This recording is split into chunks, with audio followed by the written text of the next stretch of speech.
किसी ने बड़े कमाल की बात कही है कि अगर आप मुझे मेरे सबसे बुरे दौर में प्यार नहीं करते तो आप मेरे सबसे अच्छे दौर में रहने के लायक नहीं हैं। नमस्ते दोस्तों, मैं हूं आरजे कार्तिक। एक बार एक शिकारी जंगल में पहुंचा।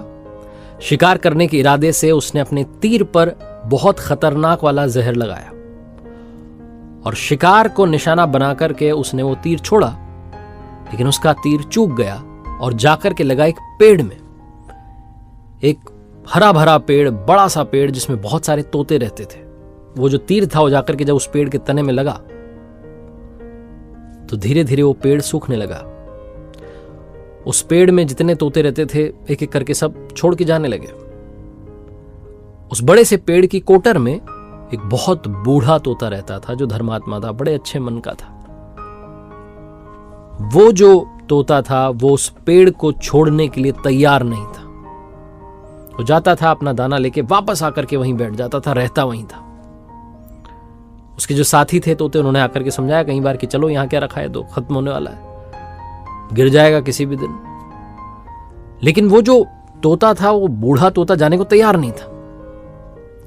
ये बात देवराजेंद्र तक पहुंची कि ऐसा एक तोता है जो एक पेड़ में जो सूखने को आया है, जिस पर जहरीला तीर लग चुका है, जो खत्म होने का है, उसमें रह रहा है। दाना लेके आता है, वापस वहीं रहता है, छोड़ नहीं रहा है, जबकि उस जंगल में बहुत सारे पेड़ हैं। देवराजेंद्र प्रकट हुए और तोते से कहने लगे, बूढ़े तोते से, कि आप बहुत धर्मात्मा हैं, बहुत अच्छे मन के हैं, लेकिन अब चले जाइए। वहां तालाब के पास में बड़े बड़े पेड़ हैं, हरे भरे हैं, उनके कोटर भी बड़े बड़े हैं, उन पेड़ों पर फल भी लगे हैं। आपको कहीं जाना ही नहीं पड़ेगा, आपका काम आराम से हो जाएगा। आप दाना खाएं, फल खाएं, जो खाना है खाएं, यहां से चले जाएं। जो तोता था उसने कहा कि क्षमा कीजिएगा, लेकिन आप ऐसी बात कैसे कर सकते हैं? इस पेड़ ने मुझे जीवन दिया, शिकारियों से मेरी रक्षा की, मेरी जान बचाई, हर मौसम में मेरे साथ रहा। ये कोटर मेरा घर है। इस पेड़ को छोड़ करके कैसे जा सकता हूं जिस पर मैं पला बढ़ा हूं? आज इस पर संकट आया तो क्या मैं इसे छोड़ करके चला जाऊं? मैं ऐसा कभी नहीं कर सकता। देवराजेंद्र जो थे वो प्रसन्न हुए तोते की इस बात से कि कितनी खूबसूरत बात कही है। उन्होंने कहा कि मांगो, आपको क्या मांगना है? उस बूढ़े तोते ने कहा कि बस इतना ही मांगना है कि जिस पेड़ ने मुझे जन्म दिया, जहां मैं रहा, पला बढ़ा, जो मेरी जन्मभूमि कह सकते हो आप, इसे वापस वैसा ही कर दो जैसा था। देवराजेंद्र ने अमृत से उस पेड़ को सींच दिया, वापस से वो हरा भरा हो गया। वापस उस पर आकर के बाकी तोते रहने लगे।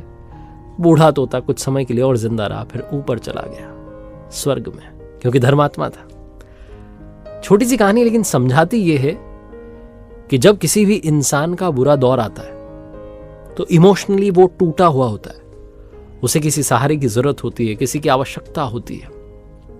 अगर आप ऐसे समय में उसे छोड़कर चले जाएंगे, उससे बात नहीं करेंगे, मुंह मोड़ लेंगे कि ये तो अपने जीवन की सबसे कमजोर अवस्था में आ चुका है, कमजोर दौर में आ चुका है, तो आपसे बुरा कोई नहीं है। क्योंकि आप किसी के सुख के साथी बने या ना बने, आपको हमेशा किसी के दुख का साथी बनना चाहिए। एक बार फिर से वही बात कहूंगा जो अक्सर कहता हूं, ऊपर वाले के आशीर्वाद, अपनी मेहनत और अपनों के प्यार के साथ कर दिखाओ कुछ ऐसा कि दुनिया करना चाहे आपके जैसा।